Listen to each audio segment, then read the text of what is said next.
हरे कृष्ण। ओम नमो भगवते वासुदेवाय। ओम नमो भगवते वासुदेवाय। ओम नमो भगवते वासुदेवाय। नारायणं नमस्कृत्य नरं चैव नरोत्तमं देवीं सरस्वतीं व्यासं ततो जयमुदीरये। श्रवणतां स्वकथः कृष्ण पुण्यश्रवण कीर्तिनः हृदयन्तस्थो हि अभद्राणि विदुनोति सुहृत सताम् नष्टप्रायेषु अभद्रेषु नित्यं भागवत सेवया भगवती उत्तम श्लोके भक्तिर्भवती नैष्टिकी। कृष्णाय वासुदेवाय देवकी नंदनाय च नंद गोप कुमाराय गोविंदाय नमो नमः। जय श्री कृष्ण चैतन्य प्रभु नित्यानंद श्री अद्वैत गदाधर श्रीवासादि गौर भक्ता वृंद। हरे कृष्णा कृष्णा कृष्णा हरे हरे हरे राम राम राम हरे हरे। हरे कृष्णा कृष्णा कृष्णा हरे हरे हरे राम राम राम हरे हरे। हरे कृष्णा कृष्णा कृष्णा हरे हरे हरे राम राम राम हरे हरे। हरे कृष्णा। तो कल हमने 22 और 23 श्लोक को किया था मेरे ख्याल से, राइट। तो 22 में कहते हैं कि सब पर समान रूप से दयालु होते हुए भी वे कृपा पूर्वक मेरे समक्ष आए हैं जब मैं अपने जीवन का अंत कर रहा हूं, क्योंकि मैं उनका अनन्य सेवक हूं। भीष्म देव कह रहे हैं कि कृष्ण मेरे सामने आए हैं और जब मेरा अंत काल आ गया है तो मेरे सामने स्वयं अपना दर्शन देने आ गए। हम सब मंदिर जाते हैं भगवान का दर्शन लेने, और यहाँ पे भगवान स्वयं अपना दर्शन देने भीष्म को देने आए हैं। क्यों? क्योंकि वो उनके अनन्य भक्त है ना, अनन्य भक्त है। और 23 में कह रहे हैं कि वे पुरुषोत्तम भगवान जो एकाग्र भक्ति तथा ध्यान से एवं हरि नाम के कीर्तन से भक्तों के मन में प्रकट होते हैं, वे उन भक्तों को उनके द्वारा भौतिक शरीर छोड़ते समय सकाम कर्मों के बंधन से मुक्त कर देते हैं। तो जो भक्ति करेगा भगवान उसका ध्यान देते हैं और उसको उसके कर्मों के फलों से मुक्त देते हैं। कौन? जो अनन्य भक्ति करता है, जो लगा रहता है। सततम कीर्तयन्तो माम यतन्तश्च दृढ़व्रता नमस्यन्तस्य माम भक्त्या नित्य युक्त उपासते। जो रेगुलरली लगा रहता है, रेगुलरली, सतत मीन्स ऑलवेज, चौबीसों घंटे। तो चौबीसों घंटे कैसे हम भगवान का नाम लेते हैं? जब हम 16 माला करते हैं तो 16 माला करने से क्या होता है, एक माला में 16 नाम होते हैं ना। द्वातिश अक्षरम मंत्र नाम षोडश कान्वितम प्रपन्नम वैष्णव नित्यम राधा कृष्ण स्थलम लभेत। राधा कृष्ण का जो जगह है वो प्राप्त हो जाती है रोज अगर 16 माला करेंगे तो। 16 माला, 32 अक्षर, इस तरह से माला करनी रहती है। तो जब हम 108 मन के घुमाते हैं 16 माला के, और इंटू करते 16 इंटू 16 इंटू 108, है ना, तो कितने नाम हो जाते हैं? लगभग 27,000 नाम हो जाते हैं। 27,400 के आसपास नाम हो जाते हैं हमारे 16 माला में भगवान का नाम।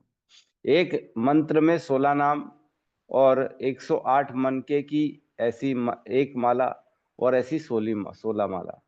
तो ये कितने हो जाते हैं? 27,400 के आसपास हम नाम एक बार में ले लेते हैं 16 माला में।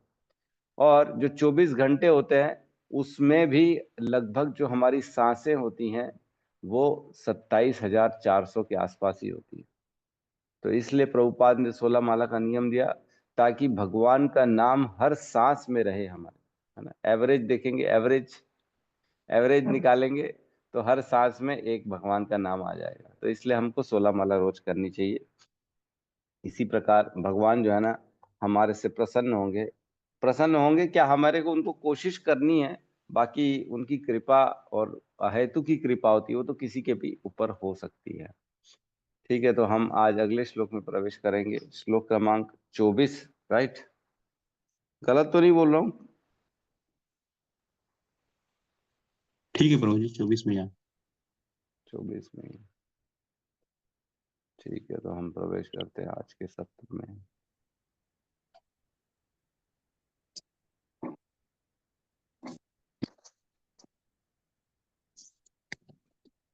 बराबर है, क्लियर है? जस्ट हो गई।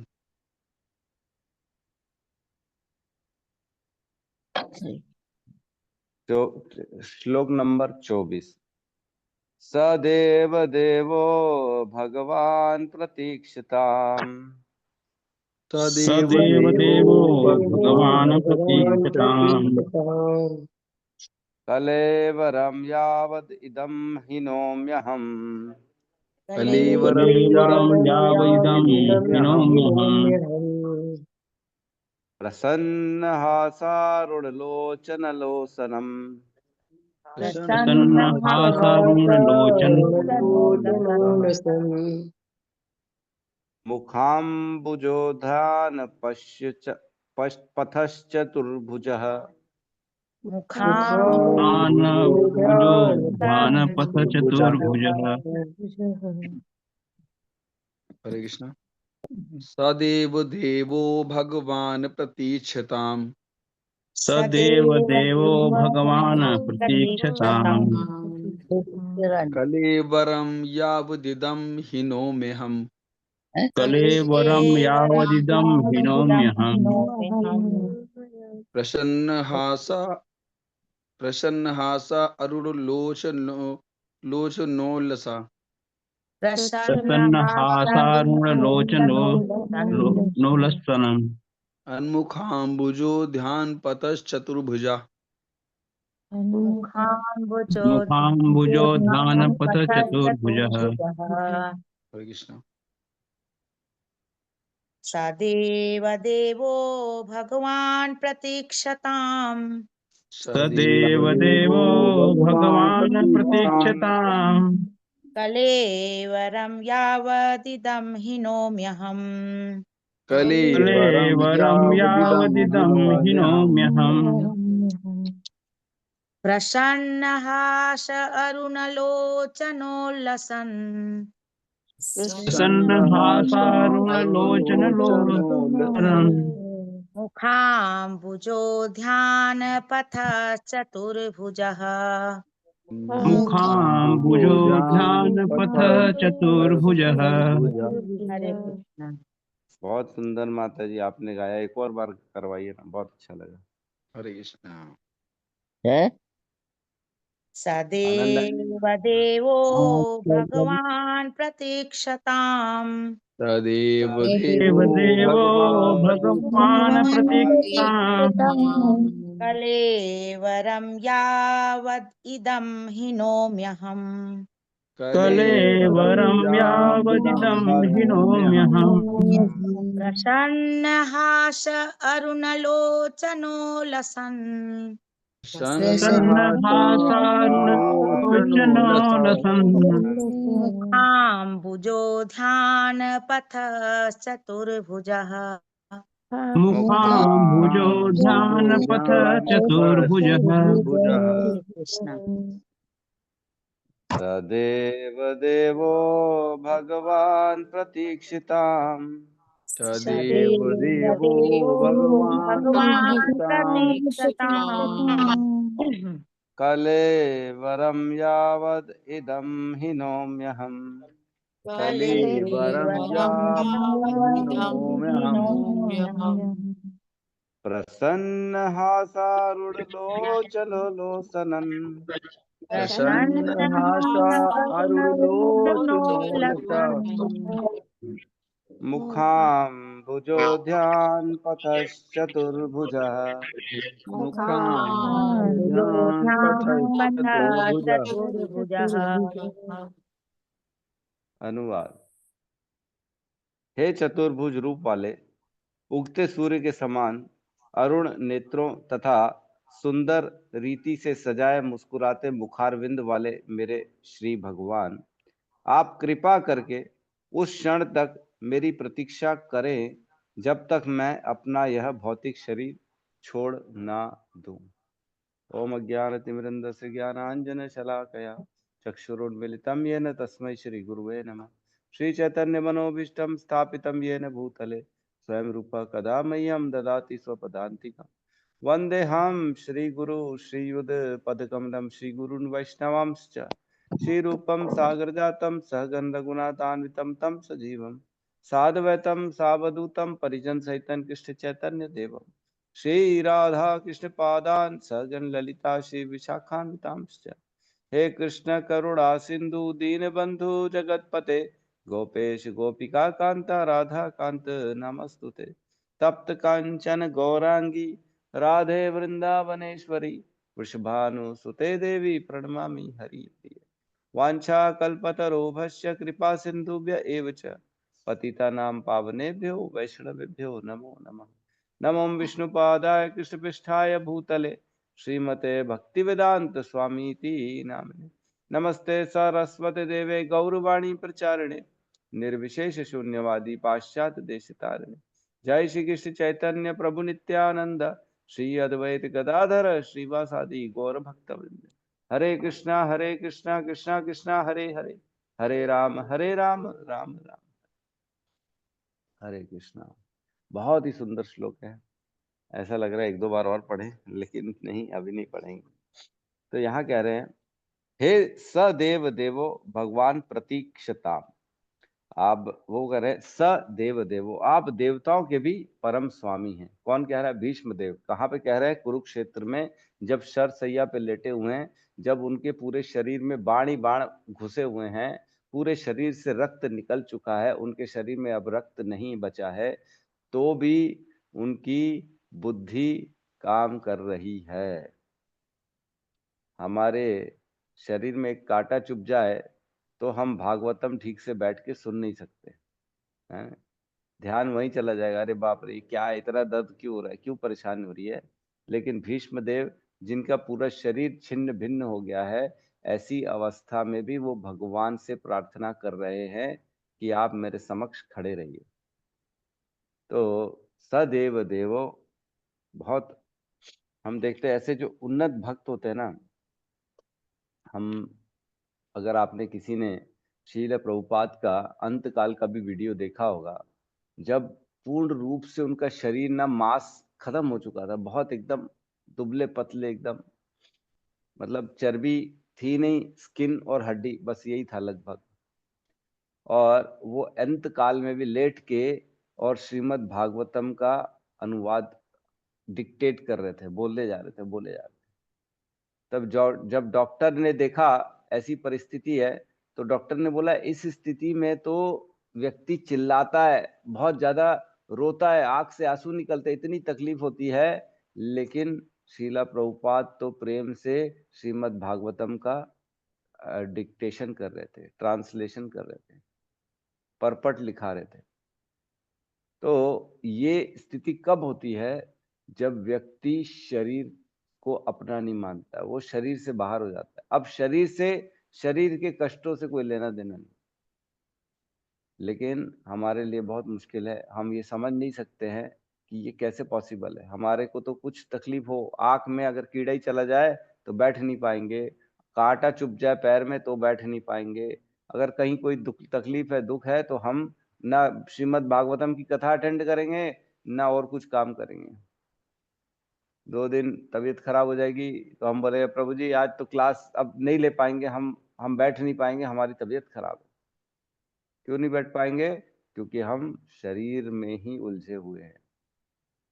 लेकिन भीष्म पितामह की स्थिति देखो, सोचो, समझो, हर शरीर के रोम रोम में बाण घुसे हुए हैं, युद्ध भूमि में है पिछले 56 दिनों से, क्या खाया क्या नहीं खाया किसी का कुछ हिसाब किताब नहीं है ना, शरीर से पूरा रक्त निकल चुका है, दर्द ही दर्द हो रहा होगा पूरे शरीर में, लेकिन ऐसी अवस्था में भी भगवान से प्रार्थना कर रहे हैं युधिष्ठिर को धर्म का ज्ञान देने। बुद्धि काम कर रही है ना। तो यहाँ कह रहे सदेव देवो भगवान प्रतीक्षिताम, हे देवों के देव भगवान श्री कृष्ण, आप प्रतीक्षा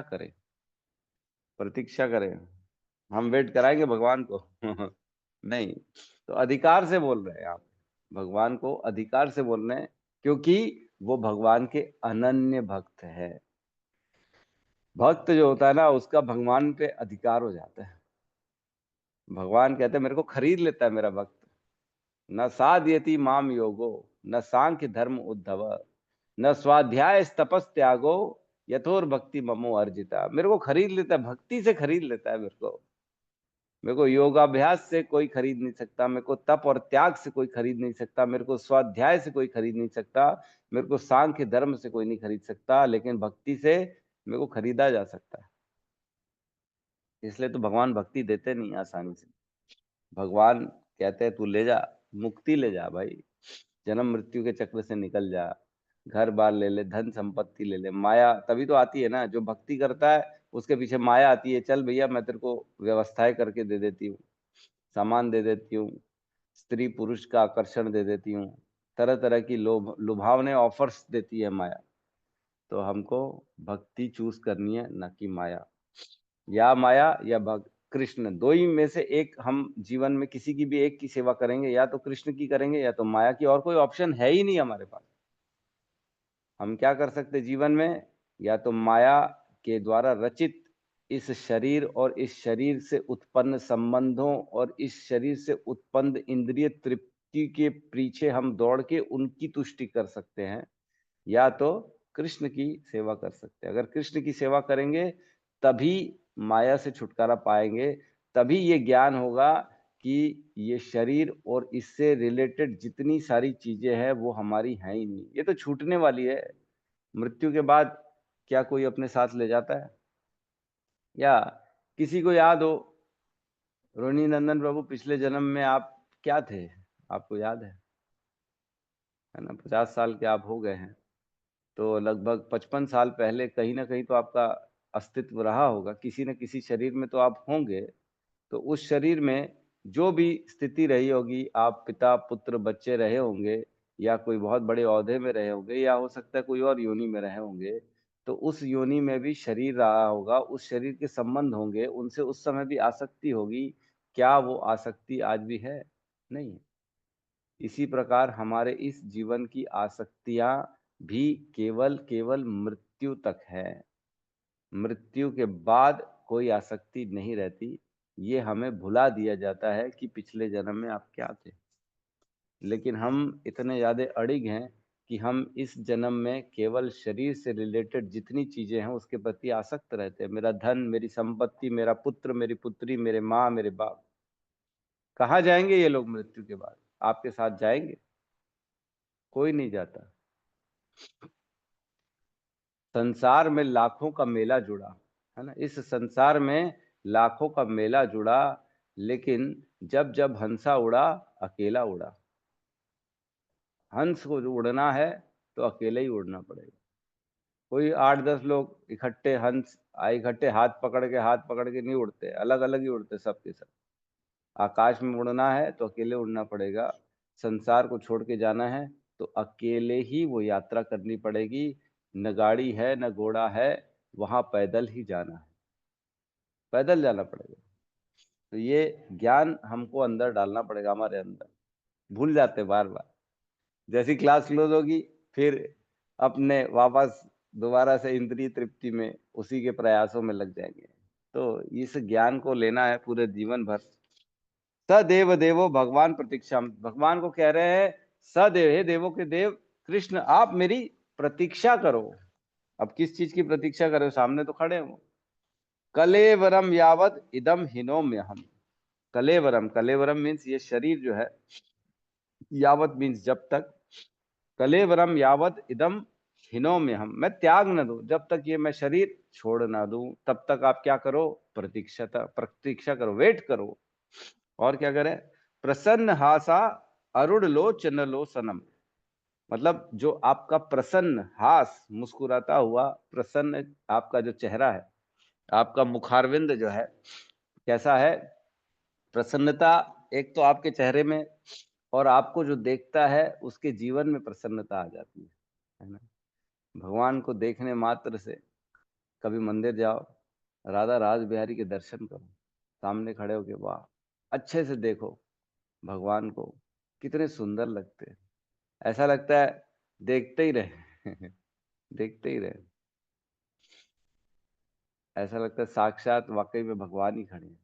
उनकी आंखें देखो, उनके पैर देखो, उनके पूरी बॉडी देखो, त्रिभंग ललित, टेढ़े खड़े हुए हैं, आड़े तिरछे खड़े हुए, बांसुरी पकड़े हुए हैं। और ऐसा लग रहा है सबको देख रहे हैं मंदिर में। जो सामने खड़ा है ना, सब पे उनकी दृष्टि है, कौन क्या कर रहा है, कौन मेरे से मिलने आया है, कौन नहीं आया है, किसके हृदय में क्या चल रहा है, कौन दुखी है। सबके तापों को देख रहे हैं, दूर कर रहे हैं। तो प्रसन्न हासा, प्रसन्न है वो, और उनको जो देखने वाला है वो भी प्रसन्न हो जाता है। हासा मीन्स बड़े मुस्कुराहट है उनके, मंद मंद मुस्कुराहट वाला चेहरा है। और अरुण लोचन लोसन, अरुण मीन्स जो, अरुण लोचन मीन्स जो लाल लालिमा है उनके चेहरे की। कौन सी लालिमा है? तो अरुण लोचन मीन्स जो सूर्य देव उगते हैं उस समय। तो मैं बता दूं, एक है गरुड़ और एक है अरुण। ये दोनों पुत्र हैं कश्यप, कश्यप मुनि के। अरुण जो है वो सूर्य देव का रथ का सारथी है। जैसे भगवान अर्जुन के सारथी बन गए थे, रथ चलाते थे, वैसी सूर्य देव विवस्वान जो है ना, उनके रथ का सारथी कौन है? अरुण। और गरुड़ तो भगवान विष्णु का वाहन है। ठीक है। तो अरुण जो है वो पहले निकलता है, सुबह सुबह जब सूर्यदेव निकलने वाले होते हैं उसके पहले अरुण आता है। अरुण से आता है तो अरुण की लालिमा छा जाती है। सूर्यदेव का प्रकाश निकलने के पहले थोड़ा सा लाल लाल हो जाता है पूरा आकाश। तो वो अरुण लोचन, सूर्योदय के समय जो लाल लालिमा आ जाती है, वैसा सुंदर आपका मुख है, मुखारविंद है ना। उल्लस, सुंदर ढंग से सजे आप, लालिमा छाई हुई है आपके जो है चेहरे में। तो कई लोग आजकल देखते हैं, माताएं लोग इधर लाल लाल लगा लेती हैं गाल में। मैं कश्मीर गया था, तो वहां पे माताएं मतलब जो लेडीज थी, उनको देख के मैं बड़ा आश्चर्य हो गया था। सबके गाल इधर से लाल लाल लाल लाल, और मतलब नेचुरल लाल थे वो। और आजकल की माताएं यहाँ पे वो आर्टिफिशियल मेकअप करके लाल लाल करती हैं, लाल दिखाने के लिए कि हमारा चेहरा भी लालिमा युक्त है। तो ये नेचुरल नहीं है, लेकिन भगवान का नेचुरल है, लालिमा युक्त उनका प्रसन्न और मंद मंद मुस्कुराता चेहरा है। तो कह रहे हैं ऐसा जो चेहरा है, भगवान के रूप का वर्णन कर रहे हैं यहाँ पे इस लाइन में।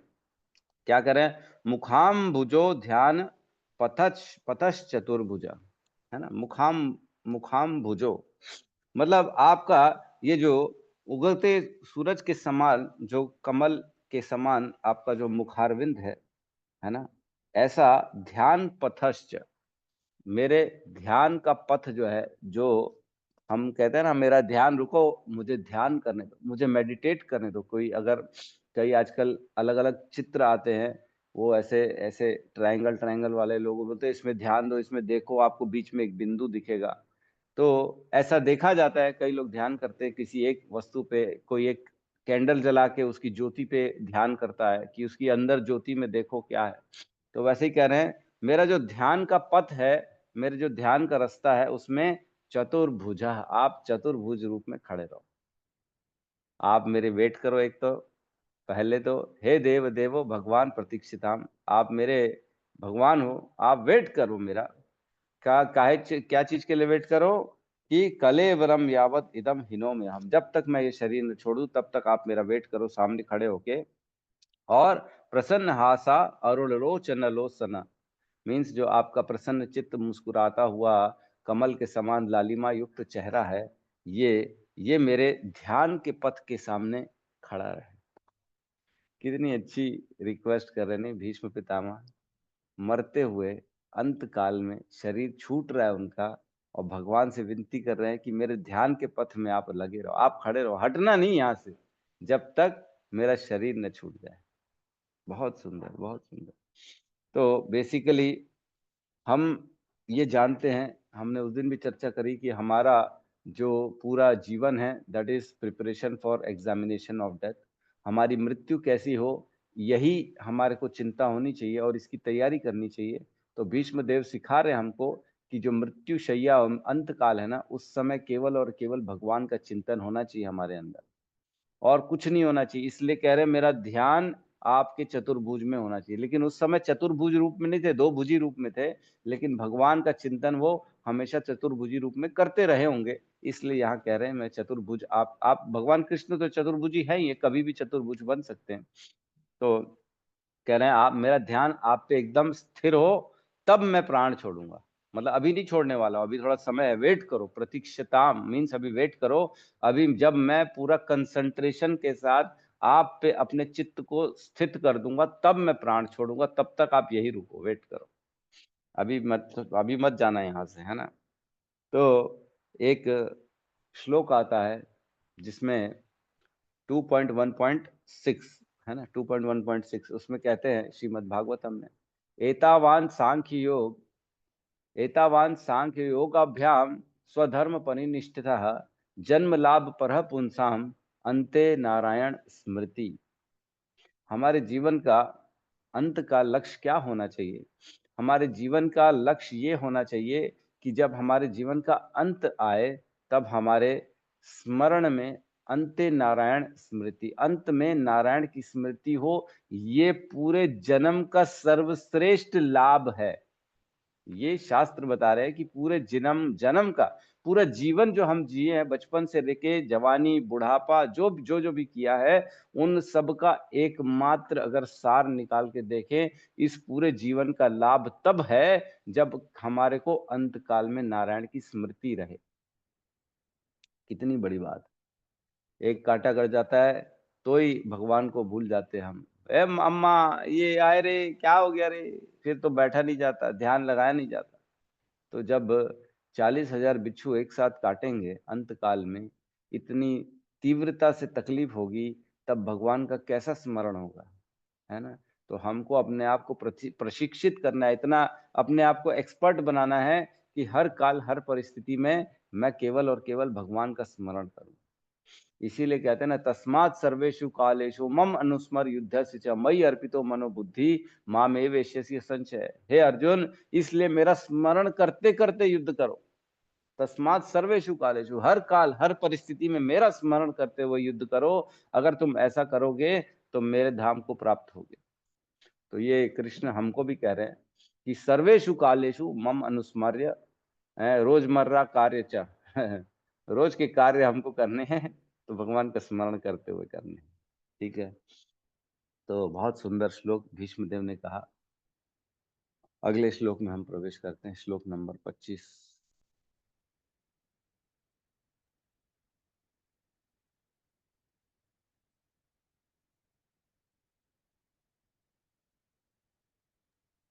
सूत उवाच सूत उवाच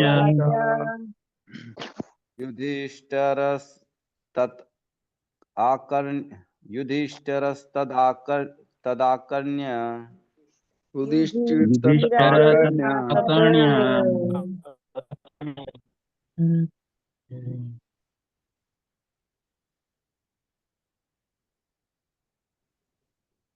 प्रभु जी म्यूट हो गया आपका।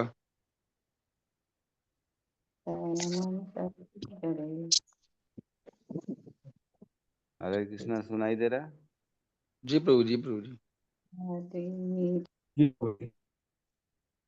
युधिष्ठिरस्तादाकर्ण्य युधिष्ठिर तथा आकर्ण्य शयनां शरपञ्जरे शयनां सर्पज्जरे अपृच्छ विविधान् धर्मान् धर्मान् ऋषीणां च अनुश्रवणताम्। ऋषीणां च अनुशृण्वताम्।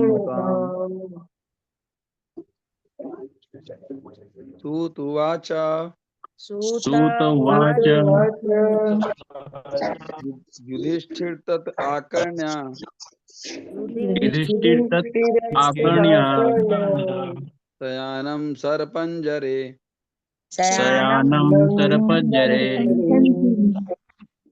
अपृच्छद्विविधान्य धर्मान् श्रीणाम् अपृच्छित् विधान धर्मान्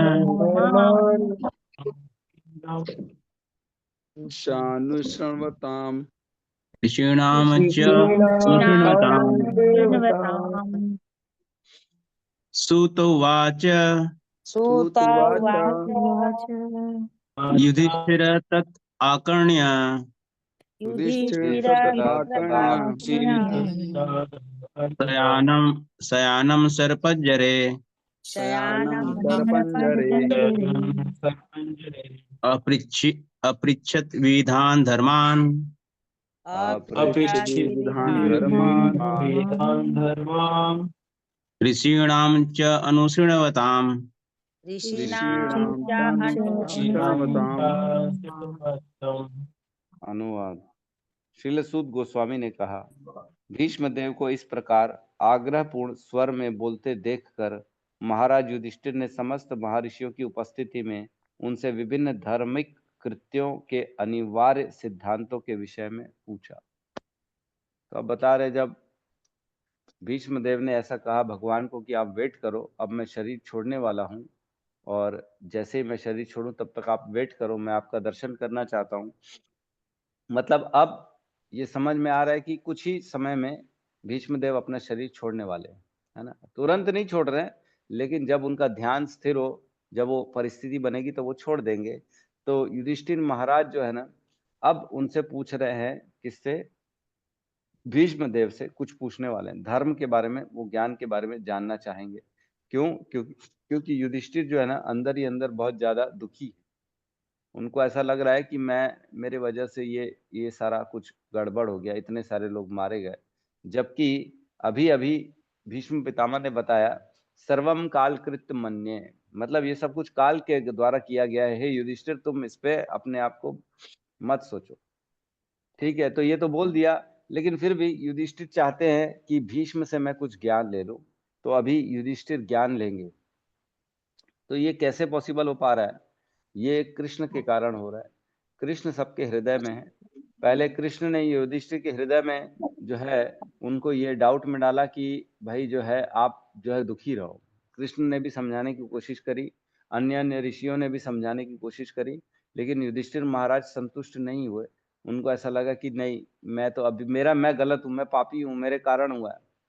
तो अब जो है ना, वही प्रोत्साहन दे रहे अंदर हृदय से कृष्ण, युधिष्ठिर महाराज, क्योंकि कृष्ण अब किसी से नहीं, भीष्म से पूछो। भीष्म जो है ना, वही तुम्हारे जिज्ञासाओं को शांत कर सकेंगे। भीष्म देव के वचन सुनने के बाद युधिष्ठिर ने पूछा, मतलब युधिष्ठिर ने ऐसा बोला। तो तात्पर्य में आता है, भीष्मदेव को आग्रह पूर्ण स्वर में बोलते देखकर महाराज युधिष्ठिर समझ गए कि वे शीघ्र ही प्रयाण करने वाले हैं। अतएव भगवान श्री कृष्ण ने महाराज युधिष्ठिर को प्रेरित किया कि वे धर्म के सिद्धांतों के बारे में उनसे पूछे। कैसे प्रेरित किया? भगवान सबके हृदय में परमात्मा के रूप में रहते हैं और अंदर से ज्ञान देते हैं। मतः स्मृति ज्ञानम अपोहनम च, मैं सबके हृदय में बैठ के उनको ज्ञान देता हूँ, उनको याद दिलाता हूँ, उनको भुला देता हूँ। तो इसलिए यहाँ पे कृष्ण उनके हृदय में बैठे हैं परमात्मा के रूप में और उनसे प्रोत्साहन दे रहे हैं कि तुम पूछो, ठीक है। तो इसमें बड़ी स्थिति ऐसी है। अब देखो, मृत्यु शरशैया पे लेटे हैं और धर्म की बात कर रहे हैं। यहाँ तो कोर्स का याद नहीं रहता, एक श्लोक याद नहीं रहता हमको, और भीष्म देव शरशैया में रह के धर्म की बात कर रहे हैं। तो अगले 3 श्लोकों में एक्चुअल में भीष्म देव जो है ना, धर्म पे चर्चा करेंगे, है ना। 26, 27, 28 ये तीनों श्लोकों में ज्ञान की चर्चा होगी, जो युधिष्ठिर महाराज पूछते हैं उसके बारे में, है ना। तो यहाँ पे भीष्म देव वर्णन करेंगे, ठीक है। तो इस श्लोक के लास्ट की 4 लाइन में पढ़ रहा हूँ, थोड़ा इसका पर्पस समझिएगा, क्यों ऐसा हुआ, क्यों युधिष्ठिर ने पूछा प्रश्न, इसका उत्तर है इसमें। यह सब महान चक्रधारी भगवान श्री कृष्ण की योजना थी। कौन सी? कि युधिष्ठिर को पहले अनसेटिस्फाई करो, अब उसको पूछने के लिए प्रेरित करो, है ना।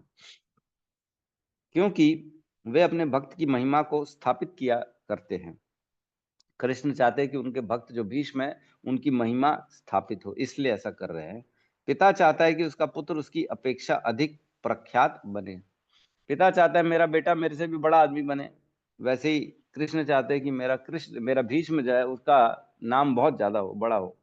श्री भगवान जोर देके घोषित करते हैं कि उनके भक्तों की पूजा उनके स्वयं की पूजा से अधिक महत्वपूर्ण होती है। तो भगवान की पूजा से ज्यादा अधिक महत्वपूर्ण होती है भगवान के भक्तों की पूजा है। तो एक श्लोक आता है 5.12.12 5.12.12 उसमें कहते हैं विना महत पाद रजो अभिषेकम, है ना, कि उसमें कह रहे हैं रहो गुणे तमसा न याति न चेत जया निर्वाणपणा गृहद्वा न छंदंसा नैव जलाग्नि सूर्यो विनार महत पाद रजो अभिषेकम।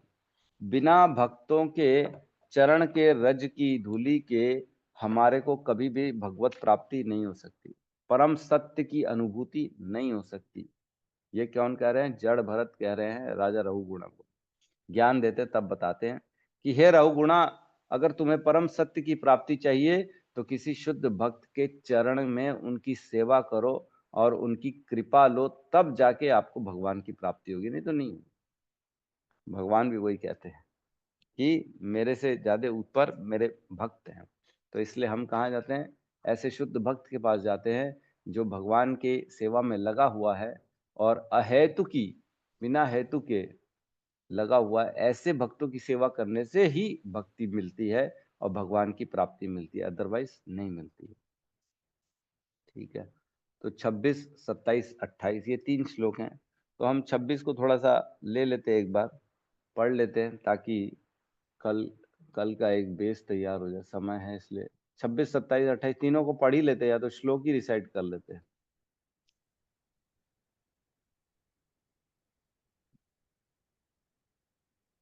छब्बीस नंबर।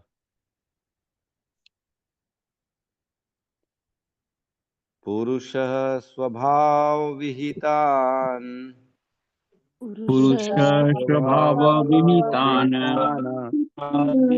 यथा वर्णं यथाश्रमम् यथा वर्णं यथा श्रमम् वैराग्यराग उपाधिभ्याम् वैराग्यराग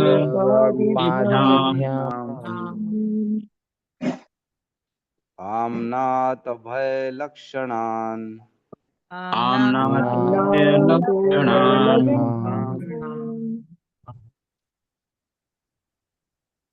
पुरुष स्वभाव विहितान्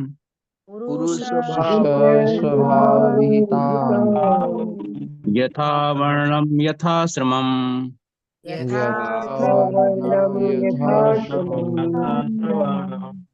वैराग्य राग उपाधिभ्याम्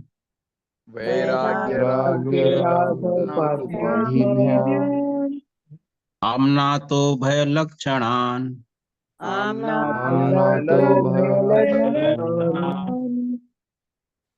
पुरुष स्वभाव विहितान् पुरुष स्वभाव विहितान्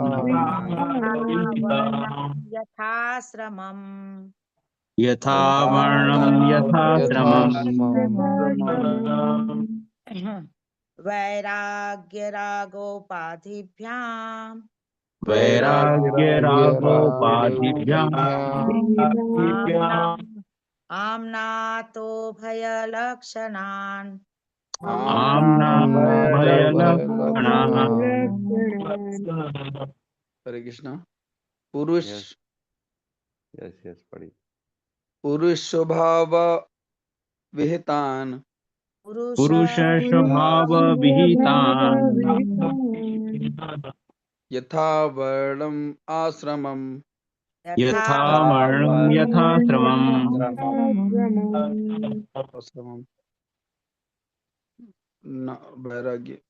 वैराग्य रागोपाधिभ्याम् वैराग्य रागोपाधिभ्याम्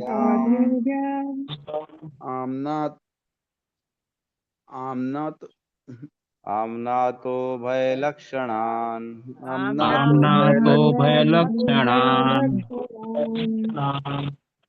अनुवाद। महाराज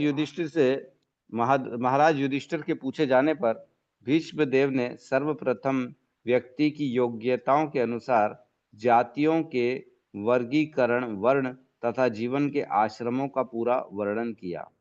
फिर उन्होंने क्रमबद्ध रूप से वैराग्य तथा निवृत्ति तथा आसक्ति द्वारा प्रवृत्ति नामक दो उपखंडों का वर्णन किया। तो यहाँ पे एक एक करके ही लेते हैं, नहीं तो मुश्किल हो जाएगी, है ना। यहाँ कह रहे हैं पुरुष स्वभाव विविधान, जो अलग अलग पुरुषों के स्वभाव होते हैं उसके अनुसार, है ना। पुरुष स्वभाव विविधान, अलग अलग, सबका स्वभाव एक नहीं होता, है ना। किसी को बैठने में मजा आता है, किसी को बैठने में तकलीफ होती है, किसी को पढ़ने में अच्छा लगता है, किसी को पढ़ने में तकलीफ होती है, किसी को खाने में अच्छा लगता है, किसी को ज्यादा खाने में तकलीफ होती है, नहीं खा पाता। तो ये स्वभाव पिछले जन्मों के संस्कार पर आधारित होते हैं, जो हम पिछले जन्म से लेके आते हैं।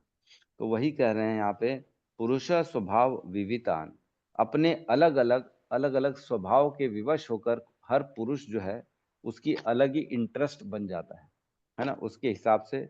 यथा वर्णम यथाश्रमम, जैसा उसका वर्ण है और जैसा उसका आश्रम है। मतलब एक तो पहले जैसा उसका स्वभाव है वो स्वभाव के अनुसार, और जैसा वर्ण है, मतलब चार वर्ण हम जानते हैं, है ना, शूद्र, ब्राह्मण, क्षत्रिय और वैश्य, ये चार वर्ण हो गए, और चार आश्रम हो गए, ब्रह्मचर्य, गृहस्थ, वानप्रस्थ और जो है संन्यास आश्रम। ये वर्ण और ये चार आश्रम और इसके स्वभाव के अनुरूप, है ना, इस इनके अनुसार वैराग्य राग उपाधिभ्याम, और उसका जीवन में उसको, मतलब इनके आधार पर वो वैरागी जीवन चाहता है या उसके अंदर राग का जो है इंटरेस्ट रहता है। एक होता है वैराग और एक होता है राग। राग मीन्स आसक्तियां रहना, और वैराग्य मीन्स विरक्तियां रहना, है ना। सबका उसका जीवन, कई लोग होते हैं वो जीवन से कुछ चीज छोड़ नहीं पाते हैं, लेकिन कुछ लोग जीवन में सब छोड़ देते तुरंत, हाँ छोड़ दूंगा, हाँ छोड़ देंगे, हाँ छोड़ देंगे, तुरंत छोड़ देते हैं, जो बोलो हाँ छोड़ देंगे, कल से कोई प्रॉब्लम नहीं। तो वैराग्य, उनको आसक्ति नहीं रहती, और एक होता है राग जिसमें आसक्ति बनी रहती। मतलब निवृत्ति का मार्ग और प्रवृत्ति का मार्ग। निवृत्ति का मार्ग जो है जिसमें सब छोड़ के हम देखते हैं ब्रह्मचर्य व्रत या सन्यास जो होता है आश्रम, ये निवृत्ति का मार्ग है, और सब छोड़ देते हैं, अपने लिए अब कुछ नहीं रखते। और एक प्रवृत्ति का मार्ग होता है जिसमें आदमी गृहस्थ जीवन में प्रवेश करता है, शादी करता है, बच्चे करता है और अपना घर बनाता है। तो ये होता है प्रवृत्ति का मार्ग, और एक होता है निवृत्ति का मार्ग। दो मार्गों से भगवान की प्राप्ति होती है ना। तो आप चाहे तो निवृत्ति भी कर सकते हैं, आप चाहे तो प्रवृत्ति कर सकते हैं, लेकिन ये किस पे डिपेंड करता है, ये कौन सा रास्ता चूज किया जाएगा, ये किस पे डिपेंड करता है। तो ये डिपेंड करता है स्वभाव पे, विविध प्रकार का हर व्यक्ति का स्वभाव है, उसके वर्ण पे और उसके आश्रम पे, कौन से आश्रम में है, कौन से वर्ण में है और कौन सा स्वभाव है, उसके अनुसार उसके जो नेचर उत्पन्न हुआ है उसका नेचर क्या है, उसका नेचर छोड़ने वाला है कि पकड़ने वाला है। तो एक बार चैतन्य महाप्रभु बैठे थे, तो चैतन्य महाप्रभु, ठीक से मेरे को याद नहीं आ रहा कथा, तो किसी ने अच्छा भोजन लाया, है ना। तो अच्छा भोजन लाया तो चैतन्य महाप्रभु बोले इतना अच्छा भोजन कहाँ से लाए। तो बोले मैंने आपके लिए सेव करके रखा था, जमा करके रखा था कि आप जब आएंगे तब मैं आपको खिलाऊंगा। तो फिर चैतन्य महाप्रभु ने बोला तुमको शादी करनी चाहिए। तो बोले कि शादी, ऐसा क्यों बोल रहे। क्योंकि बोले तुम्हारा नेचर है जोड़ के रखने का, है ना, तुम्हारा नेचर कैसा है, सेविंग करके, सेव भविष्य के लिए रखना, जब महाप्रभु आएंगे तब मैं उनको ये खिलाऊंगा, इसलिए इसको बचा के रखता हूँ, मैं सेव करके रखता हूँ, इसलिए बोले शादी करनी नहीं चाहिए। तो हमको ऐसा नेचर अगर किसी का है, वो बचा के चलता है, वो अगर हर चीज को संजो के रखता है, तो उसका नेचर जो है वो गृहस्थ में जाने का है, प्रवृत्ति मार्ग का है। लेकिन वो अल्लड़ है, कुछ चीज अपने पास रखता ही नहीं, सब छोड़ देता है इधर उधर, मेरे को अब क्या चाहिए, कुछ नहीं चाहिए, तो वो वैरागी का जीवन जी रहा है। तो उसको निवृत्ति का मार्ग, ब्रह्मचर्य व्रत में प्रवेश करना चाहिए, गृहस्थ में प्रवेश नहीं करना चाहिए। तो हर case to case. Yes, Rahul Prabhu के लिए कल प्रश्न आया था ना उनका कि शादी करनी चाहिए कि नहीं करनी चाहिए। तो यहाँ पे बता रहे वैराग्य राग उपाधिभ्याम, उपाधि जो अलग अलग उपाधियां होती हैं उसकी व्यक्ति की, जिससे वो वैरागी दिखाता है अपने आप को, या आसक्ति राग वाला दिखाता है अपने आप को, उसके अनुसार क्या होता है, आमनाथ उभय लक्षणात्, इन लक्षणों से, जो इन दोनों लक्षणों से व्यक्ति का उसका आगे का भविष्य समझ में आता है कि वो क्या करेगा। तो ये श्लोक हम कल इसका तात्पर्य पढ़ेंगे, धीरे धीरे पूरे तात्पर्य में हम प्रवेश करेंगे, ताकि क्या ज्ञान दिया उन्होंने और हमारे लिए प्रभुपाद ने मैसेज क्या छोड़ा है। तो ये जो 3 श्लोक है 26, 27, 28, इन तीनों का हम तात्पर्य पढ़ेंगे पूरा का पूरा। तो आप लोग सब कोशिश करके आइए, पढ़ मतलब कोशिश करिएगा कि पढ़ के आए। तो मैं ज़्यादा गहराई में नहीं जाऊंगा, कुछ कुछ जो इम्पोर्टेंट पॉइंट्स हैं उसको उठाऊंगा तात्पर्य से और उसको अपन पढ़ेंगे, उसको समझने की कोशिश करेंगे। तो आप लोग पूरा पढ़ लीजिएगा, मैं उसमें से इम्पोर्टेंट चीज उठा लेंगे, अपन चर्चा कर लेंगे। ठीक है, तो किसी को कोई प्रश्न है तो हम ले लेते हैं।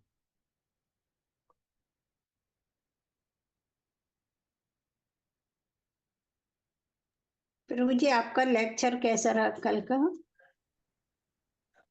हाँ ठीक था, वही तो अब जो सुनने वाले हैं वही बता पाएंगे। रिकॉर्डिंग मिलेगी प्रभु जी? हाँ रिकॉर्डिंग हुई है, अब उसको थोड़ा सा एडिट करके मैं अपलोड करूँगा। अच्छा प्रभु जी, वो जो अपन को दीक्षा में प्रभु जी ने है 3 लड़की माला गुरु महाराज जी ने पहनवाई थी ना गले में, हाँ तुलसी माला कंठी, तो ऐसा लग रहा है जैसे वो निकल रहे हो एक एक कंठी, और निकाल कर देखो तो वो दिख नहीं रही है, तो क्या बदल दो क्या कंठी को? हाँ बदल सकते हो, कोई बड़ी बात नहीं। जब नहाती तो हाथ में आती तो ऐसा लगता कि एक छोटा सा मोती आया हाथ में। हाँ तो आप उसको नया खरीद लो और उसको चेंज कर लो। जी प्रभु, हरे कृष्ण। हरे कृष्णा प्रभु जी। हरे कृष्ण माता जी। दंडवत प्रणाम प्रभु जी। वैराग्य के बारे में बोलना चाहती हूँ। तो वैराग्य की असली परीक्षा तो गृहस्थ आश्रम में ही होती है। अगर हम डिसाइड कर लें कि वैरागी ब्रह्मचारी हो जाएं, तो हमने सब कुछ त्याग के छोड़ दिया और फिर हम वैरागी जिंदगी लेने लगे। लेकिन चैतन्य महाप्रभु ने भी 2 शादी की थी, उसके बाद संन्यास ग्रहण किया था। प्रभुपाद जी जो हमारे मिशन के जो हैं संस्थापक है, उन्होंने भी शादी की थी। तो मुझे तो ऐसा लगता है कि वैराग्य की असली परीक्षा तो गृहस्थ आश्रम में होती है, क्योंकि आप पूरा अपना रेगुलेशन में रहते हो। तो आप मुझे बताएंगे कि जो वैरागी होते हैं, जो ब्रह्मचारी होते हैं, उनका वैराग्य क्या चरम होता है, या जो गृहस्थ आश्रम में होते हैं और जो बिल्कुल अपने ऊपर रेगुलेशन नियंत्रण में रहते हैं, है ना, स्त्रियां पुरुष के लिए, पुरुष स्त्रियां के लिए, तो उनका वैराग्य भी सेम लेवल पे है, या जो ब्रह्मचारी है उनका वैराग्य ज्यादा है? क्योंकि कृष्ण से ज्यादा तो वैरागी कोई नहीं है ना। और पुरुषोत्तम भगवान की भी 16,108 रानियां थी, तो वो रानियों के होते भी वैरागी थे, तो वो भी गृहस्थ में गए थे। तो उस पे आप जरा मेरे को बताएंगे कि ब्रह्मचारी में ज्यादा वैराग्य होता है या गृहस्थ आश्रम के उसमें? देखिए माता जी का प्रश्न बहुत अच्छा है कि वैराग्य क्या केवल जो निवृत्ति का मार्ग है, क्या वो खाली ब्रह्मचारी के लिए ही होता है ना? क्या गृहस्थ लोग निवृत्ति नहीं करते क्या? वो लोग वैरागी नहीं होते क्या? तो वैराग वो भी होता है, लेकिन हम क्यों ऐसा फिर कहते हैं केवल ब्रह्मचारी वैरागी बड़ा है, गृहस्थ कम वैरागी है, या गृहस्थ जो है उसके जीवन में वैराग्य नहीं है, जबकि वो सब चीजों के साथ कॉम्प्रोमाइज करता है, सब छोड़ता है, ऐसी बात नहीं की। तो माता जी एकदम सही प्रश्न है। वैराग्य जीवन गृहस्थ का तब है जब वो भक्ति के लिए अपने जीवन में सब चीजों को छोड़ता है ना? हम जब जानते हैं ना, अनुकूलन कृष्ण अनुशीलनम भक्तिरुत्तम, अगर हर व्यक्ति अन्य अभिलाषिता शून्यम ज्ञान कर्म आदि अनावृतम अनुकूलेन कृष्ण अनुशीलनम भक्तिरुत्तम, अगर कृष्ण की भक्ति के लिए अपनी सारी अभिलाषाएं कोई छोड़ता है तो वो एक्चुअल में बड़ा वैरागी है, चाहे वो ब्रह्मचर्य आश्रम में हो चाहे गृहस्थ आश्रम में।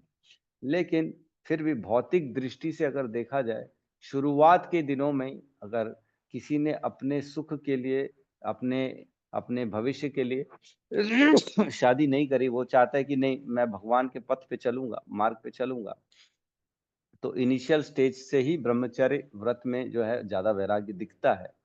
और जो व्यक्ति गृहस्थ में प्रवेश करता है इसलिए कि नहीं मैं तो शादी करूंगा, थोड़ा सुख भी भोगूंगा शादी का, और ठीक है थोड़ी भक्ति भी करूंगा, तो इसमें वैराग्य कम होता है। लेकिन धीरे धीरे डिपेंड करता है, कई बार ऐसा होता है ब्रह्मचार्य में प्रवेश करके भी एक्चुअल में वैरागी नहीं बन पाता व्यक्ति, है ना। उसको क्या कहते हैं, जो है एक वर्ड आता है अपना भगवत गीता में, उसमें कहते हैं जो प्रदर्शित करता है अपने आप को कि मैं वैरागी हूँ, लेकिन अंदर ही अंदर उसकी अभी भी आसक्ति बनी हुई है, एक तो एक्चुअल में ऐसा वैरागी वैरागी नहीं कहलाता, है ना। क्या क्या वर्ड कहते हैं उसको, मैं भूल रहा हूँ। तो और अगर कोई गृहस्थ में जाके सब व्यवस्थाएं होते हुए, पत्नी होते हुए, बच्चे होते हुए भी अपने आप को कृष्ण की भक्ति में लगा रहा है, तो वह ज्यादा श्रेष्ठ वैरागी है ना। तो डिपेंड करता है केस टू केस कि कौन क्या कर रहा है क्या नहीं कर रहा है। हम ऐसे एकदम से नहीं बोल सकते कि ब्रह्मचर्य ज्यादा बड़ा नहीं है वो, या वो ज्यादा बड़ा नहीं है, ऐसा हम एक बार में नहीं कह सकते। लेकिन ये डिपेंड करता है कि केस टू केस किसने क्या किया। मिथ्याचारी मिथ्याचारी मिथ्याचारी स भाष्यते, भगवान बताते हैं 3.06 भगवत गीता में, उसमें कहते ही हैं कि अगर केवल बाहर से आपने इंद्रियों को रोक दिया दिखाने के लिए तो ब्रह्मचारी हो, लेकिन अंदर अंदर अभी भी किसी को देख के इच्छा हो रही है, खाने की इच्छा हो रही है, बैठने की इच्छा हो रही है, और बड़ा मुश्किल हो रहा है कंट्रोल करना, तो ये मिथ्याचारी सभाषित है, ये मिथ्याचारी है, दिखावे के लिए मात्र ब्रह्मचारी, एक्चुअल में ब्रह्मचारी नहीं है। तो हमने इस पे ना बड़ी डिटेल्ड हमने क्लास करी है भगवत गीता की, जिसमें हमने चर्चा करी है कि सपोज करो ब्रह्मचारी है, ब्रह्मचारी ने अपने जीवन के 24 घंटे भगवान को दिए, इसलिए वो ब्रह्मचारी आश्रम में प्रवेश किया। और जो गृहस्थ है उसके पास 24 घंटे नहीं है भगवान के लिए, उसके पास पत्नी है, बच्चे हैं, परिवार है, समाज है, इवन दान भी देना उसका धर्म है, तो उसको कुछ ना कुछ कमाना पड़ेगा। तो ऐसे कुल मिला के माना जाए कि 8 से 10 घंटे तो वो व्यक्ति घर और अपने काम में लगा रहता है, तो बाकी 14 घंटे इसके पास हैं और इसके पास 24 घंटे हैं। तो अब कंपेयर ऐसा होगा, अगर 24 घंटे में से ब्रह्मचारी ने केवल और केवल 8 घंटे दिए भगवान को, है ना, 8 घंटे दिए, और गृहस्थ ने 14 घंटे में से 4 घंटे दे दिए भगवान को, तो ज्यादा श्रेष्ठ कौन, किसने ज्यादा समय दिया अपना कंपैरेटिवली? कंपैरेटिवली गृहस्थ ने ज्यादा समय दे दिया, रेशियो में अगर देखेंगे तो गृहस्थ ने ज्यादा समय दे दिया भगवान को, ब्रह्मचर्य ने कम दिया। लेकिन अगर भौतिक दृष्टि से देखेंगे तो उसने 8 घंटे दिए और इसने 4 घंटे दिए, तो भौतिक दृष्टि से बोलेंगे अरे ब्रह्मचारी 8-8 घंटे देखो भगवान की जपा कर रहे हैं, माला कर रहे हैं, सेवा कर रहे हैं, और गृहस्थ तो मात्र 4 घंटे ही कर रहा है ना, गृहस्थ के पास क्या करेंगे, वो नहीं इतना बड़ा भक्त नहीं है।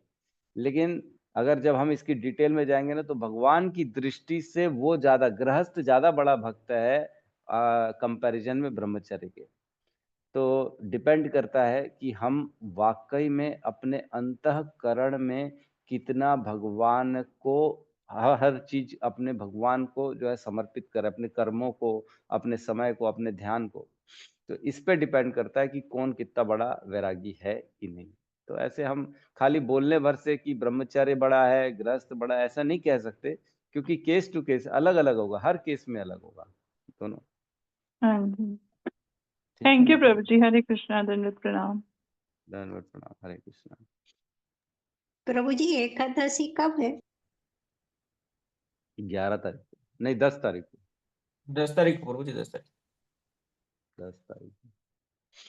तो वैसे शास्त्र में कहा गया है कि सबसे उत्तम आश्रम कौन सा है, संन्यास आश्रम।